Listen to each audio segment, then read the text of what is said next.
Salam aleyküm, hər vaxtınız xeyir olsun. Bugün gördüyünüz kimi su dəyirmanında çəkilmiş buğda unundan qara çörək hazırlayacağam. Əvvəlcədən balata xəmirimiz var. Ilıq su əlavə edirəm, alma sirkəsi əlavə edirəm və duzu da əlavə edirəm. İndi isə mayalanmağa qoyuruq. Burada su əlavə etdim. Artıq mayalandı. Bismillah.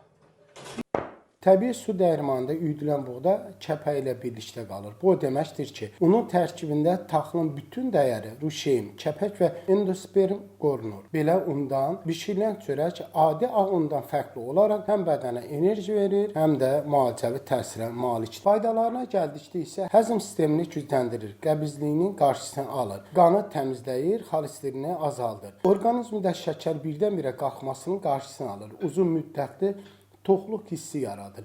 Bədəndə lazım olan B qrup vitaminlər və mineralları təmin edir. Təbii liflər sayəsində bağırsaq mikroflorasını bərpa edir. İmmuniteti gücləndirir, yorğunluğu azaldır. Su dəyirmanında üyütmə zamanı istilik yarandığı üçün buğdanın təbii enerjisi və qida dəyəri tam qorunur.